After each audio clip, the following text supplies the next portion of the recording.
Está grabando. Ahí no está grabando, ¿no? Hola, hola. No, eso está claro. Pues ahora sería mirarlo.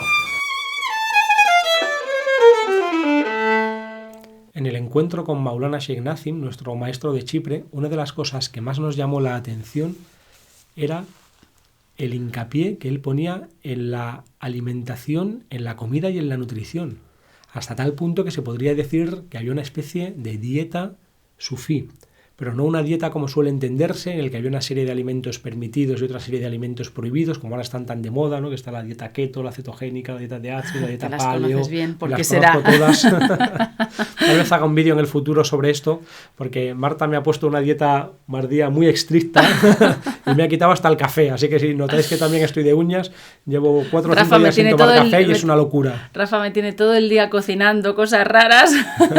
Pero si soy yo el que cocina en casa, ¿qué dices? No sé si ha colado eso. ¿Y? Venga. ¿Qué? Pues el camino espiritual. La dieta sufí como camino espiritual. El otro día venía una amiga muy interesada en el tema de la comida y estábamos hablando sobre eso. Porque hay un hermano sufí que viene a traernos verduras cada 15 días, Hamza. Ecológicas y riquísimas, plantadas por él. Sí. Y espirituales. Y no solo nos lo trae a nosotros, sino ya se lo trae a algunas personas más del barrio. Y entonces hablábamos de la importancia de que la comida fuera lo más ecológica posible, ¿no? Y lo más natural posible, ¿no? Y es cierto.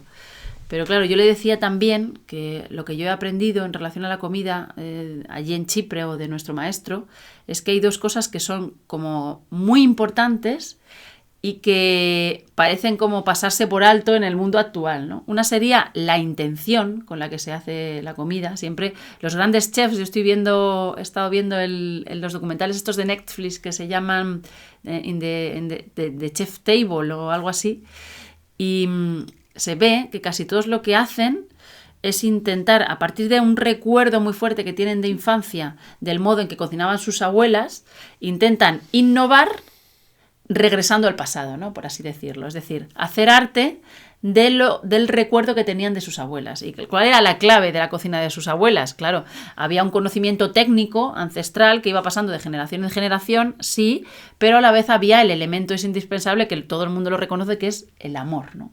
Es decir, la intención con la que se prepara la comida es esencial, por un lado. Y por otro lado, también es esencial, y esto lo hemos visto mucho en Chipre, para mí son una de las claves de cómo se cocina allí, y es no desperdiciar nada.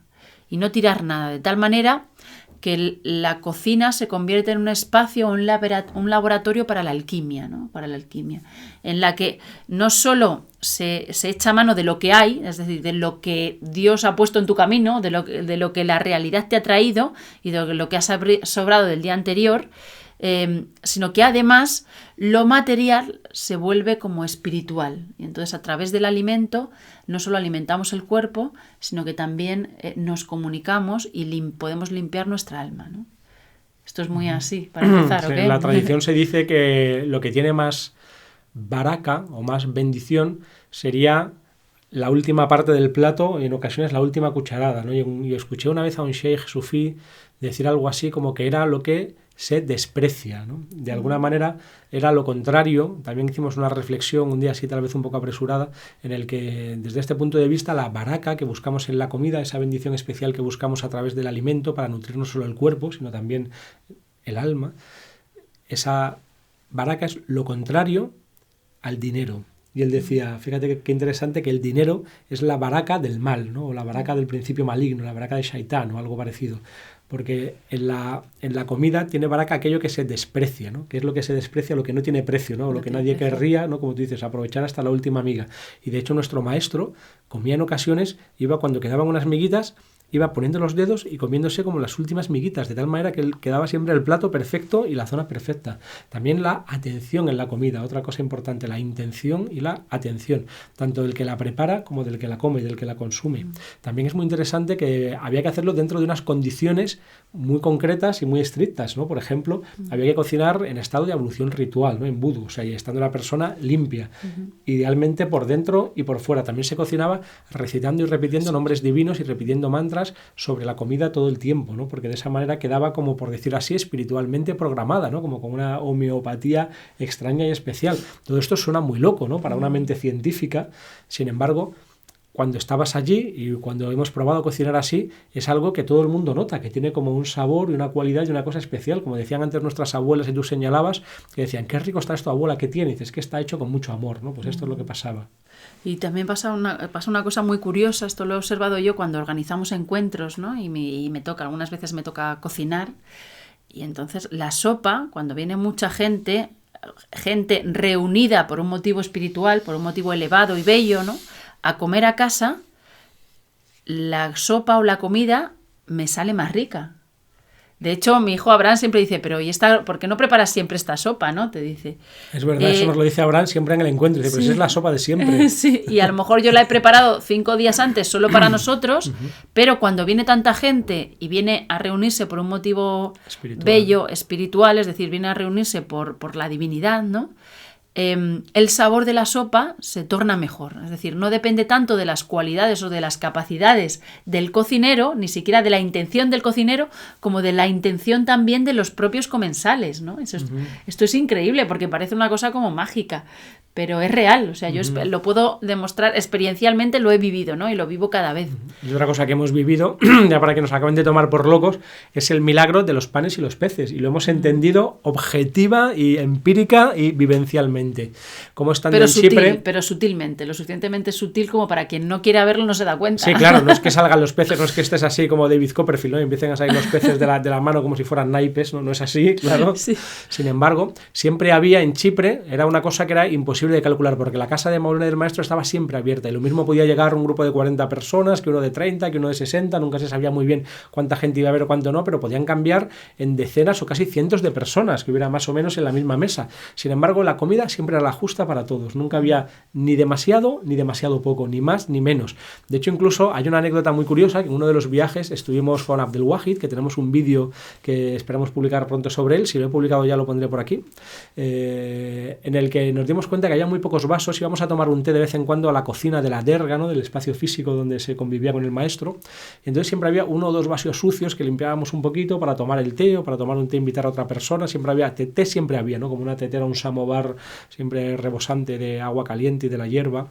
Y entonces se nos ocurrió hacer un pequeño donativo a la derga e ir al pueblo a comprar unos pocos vasos para regalarlos allí. Y efectivamente fuimos y compramos un montón de vasos, 20 o 30 vasos, y los pusimos en la cocina. Y efectivamente durante unas pocas horas había vasos para todos y había vasos de sobra, ¿no? Sin embargo, según iba pasando el tiempo, al día siguiente o un día y medio no había pasado nada, y otra vez pasaba lo mismo. Ya solamente había como 1 o 2 vasos sucios para ti, nunca faltaba, pero nunca sobraba. Entonces Abdelwahid hizo una reflexión y me dijo, claro, es que a Maulana no le gusta que nada esté de más ni que nada esté de menos, ¿no? Como que nada, no le gusta que nada sobre. Entonces, de alguna manera se ha dado como un ciclo metabólico en la propia derga y se han fagocitado los vasos, ¿no? O algo así, ¿no? Yo no sé, claro, si habrían venido algunos turcos, los habrían llevado, se habrían roto, ¿qué habría pasado con los vasos? No creo que hayan desaparecido, como dices tú, ¿no? Es una cosa más sutil. Sin embargo, el hecho es que ocurría. Y con la comida ha pasado lo mismo. Siempre había algo, y nosotros también hemos tenido esta experiencia, ¿no? Ha habido ocasiones que han venido a nuestra casa. Recuerdo un taller de giro de derviche que organizamos, que vinieron 70 personas a nuestra casa, que parecía imposible en un salón súper pequeño en Alcorcón, un pisito que teníamos entonces de 2 habitaciones, muy pequeño, ¿no? Y estábamos los 70 en el salón perfectamente cómodos y pudimos comer todos y no esperábamos a nadie y no teníamos nada porque vivíamos miserablemente en esa época. Sí. Sin embargo, se multiplicó la comida. Sí. Luego ya en el plano más concreto, pues los alimentos tendrían que ser lo más naturales posibles.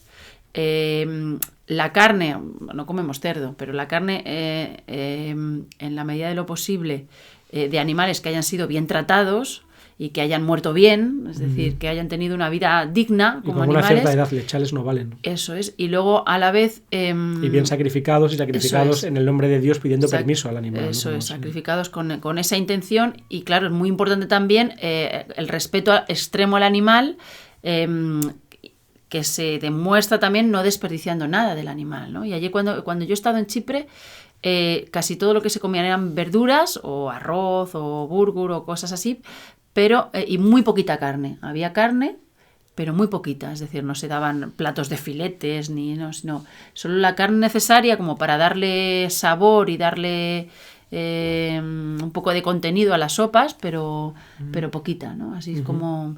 Y luego yo he oído, esto no sé si será cierto, pero he oído que a veces la comida que traían era la comida que sobraba cuando hacían como mercadillo en alguno de, no sé si en ese pueblo o en alguno de los pueblos cercanos, la comida que sobraba, que iban a tirar, se la llevaban toda y la traían a la derga para cocinar, y sin embargo es la comida más deliciosa que he probado yo en mi vida, ¿no? Una última reflexión. Otra cosa que hemos comprobado en Chipre es que allí no se le da tanta importancia, ni los hombres ni las mujeres, al cuerpo y al aspecto físico, ¿no? Entonces la mayoría de los hombres están un poco gorditos y la mayoría de las mujeres también, y todo es tan natural y no hay ningún problema. Y no existen como esas obsesiones que a veces llega al límite de obsesión y más, porque yo lo veo en consulta todos los días, ¿no? Como la gente está preocupadísima, y a veces chicas que veo que son para mí pues muy atractivas y muy bellas, ¿no? Están muy preocupadas porque tienen un pequeño Michelin o porque tienen la curva de su cuello no es perfecta comparado con la de la Kim Kardashian, ¿no? Y cosas así. Y claro, en Instagram y en las redes sociales, y los hombres igual, ya es una cosa que en esto nos hemos democratizado, y aquí sí que hay prácticamente ya una genuina igualdad. Todos los hombres jóvenes están preocupados si no se les marcan los abdominales, ¿no? Entonces esto visto con la perspectiva y con la mirada, ¿no?, que podían echar aquellas personas que vivían allí, ese grupo de hermanos y hermanas sufíes que estaban en Chipre, es casi un poco de risa, ¿no? Sería como algo un poco ridículo, ¿no? Estar tan preocupado por algo tan pequeño, cuando en realidad la vida es para algo tan grande, ¿no? Y sin embargo estamos preocupados de ir al gimnasio, y parece que la salud se cifra en eso, en tener un buen cuerpo, ir al gimnasio, comer unos alimentos yo que sé, que tengan poca grasa o que tengan poca... Pero no es eso, porque las personas más emocionalmente saludables que he conocido yo, esto siempre lo digo, las he conocido allí. Allí no he visto prácticamente neurosis, no he visto depresiones, no he visto ansiedad, y sin embargo todo el mundo tenía un cuerpo, o sea, nadie tenía un cuerpo 10, o muy pocos tenían un cuerpo perfecto. Y los pocos que los tenían era porque trabajaban en el campo todos los días, que probablemente sea el mejor antidepresivo que hay. Sí, alguna cosa más. A mí me llama mucho la atención, aparte de lo buena que estaba la comida, es que estaba deliciosa. Además, te alimentaba, pero no te pesaba. Era una comida como que se colaba directamente en tu mundo sutil. Era lo inteligente que era la forma de servirla. O sea, todo inteligentísimo. ¿Por qué? Porque se hacía una sopa grande, o sea, normalmente es comida como de puchero, de tal manera que permite, porque la sopa hace más fácil el milagro. Es decir, si tú tienes que preparar un filetito para cada una de las personas que vendrán, si hay 20, tienes 20 filetitos, pero si tú tienes un cuenco, una olla grande llena de sopa, pues siempre se puede echar un poco más, ¿no? Y luego después siempre se comía solo en un plato y en una cuchara. De tal manera que cuando había 2 o 3 platos, ¿no? Pero pasaban el primer plato, tú te lo acababas, el segundo plato te lo acababas, el tercer plato te lo acababas, siempre con el mismo plato y la misma cuchara, de tal manera que había poco que limpiar, y a la vez había que dejarlo, como no hay que desperdiciar, se dejaba casi limpio, ¿no? Entonces eso facilitaba mucho luego el proceso de limpieza de las personas que iban a lavar los platos, ¿no? Y igual, solo con una cuchara, que lo hacía todo más fácil, ¿no? Había como esta facilidad. Yo lo he visto mucho cuando hacemos, por ejemplo, encuentros sufís, porque tú a lo mejor quieres celebrar, yo qué sé, el nacimiento de un hijo, y invitas a comer a 100 personas, y al final el esfuerzo que se hace, y tanto económico como el esfuerzo humano para organizarlo, es mucho menor que el esfuerzo que requieren los grandes eventos que organizas, yo que sé, en Navidad con 20 personas en tu familia, ¿no? Que tienes que poner 4 platos diferentes, 4 tenedores diferentes, 4 cuchillos diferentes, varios tipos de vasos, unas copas, unas no sé qué, y al final se vuelve todo complejísimo, ¿no? Aquí había una sencillez que implicaba también una inteligencia, porque hay como una economía del esfuerzo para que tú puedas dedicarte a comer simplemente, tranquilamente, y luego todo el esfuerzo que habría de más lo dediques a lo importante, ¿no? A lo espiritual. Eso es. También recuerdo ahora, entre los hombres muchas veces se iba incluso más allá, y de un plato central todos íbamos comiendo, cada uno con su cuchara, o si el plato lo permitía, con la mano. Y en esto recuerdo siempre un hadith en que le preguntan al profeta que cuál es el mejor plato que hay, ¿no? Una respuesta interesante, ¿no? Esperando a lo mejor que diga, pues, yo qué sé, el cordero con, ¿no?, un plato, ¿no? Y él responde, el mejor plato es aquel del que come muchas manos, ¿no? Como, qué bonito, el que se comparte, ¿no? Y efectivamente eso se nota, de cuando un plato es compartido tiene más baraka, ¿no? De alguna manera sienta mejor. Y también hay unas normas, como una etiqueta para comer de un plato común, ¿no? Cada uno tiene que comer solo de su parte y solamente de lo suyo, sin llegar a las partes de los de al lado, una cantidad razonable, etcétera, ¿no? Y luego ya lo último que también quería destacar, y es como, para mí, uno de los lugares más mágicos de Chipre era la cocina de la guest house, ¿no? Porque allí sucedían milagros concretos, ¿no? Continuos. Y porque ahí se producía una convivencia. Esta guest house era donde nos alojábamos las mujeres y se producía como una posibilidad. Cuando dice Santa Teresa que si te pilla cocinando, tienes que tener en cuenta que entre los pucheros anda el Señor, pues la sensación que tenías cuando vivías allí es que donde más estaba Dios eran los pucheros, precisamente, sí. ¿No? Y la posibilidad, cuando se te abría la puerta a trabajar de algún modo en la cocina, tú sentías algo muy especial, porque de repente te dabas cuenta que ese era un templo para la alquimia. El templo para la alquimia real era la cocina, y entonces estaba todo lleno de magia, ¿no?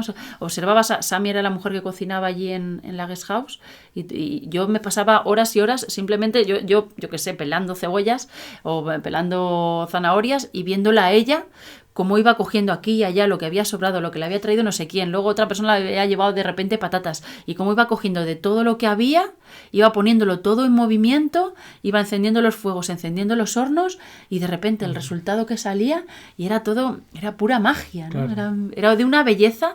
Es muy difícil explicar, poder trasladar a la gente esa belleza, ¿no? Es muy difícil explicarlo con palabras. Porque uno de los secretos que ocurrían en la convivencia sufí es que ahí se ve más claro que nunca lo que decía Platón, de que soma es sema.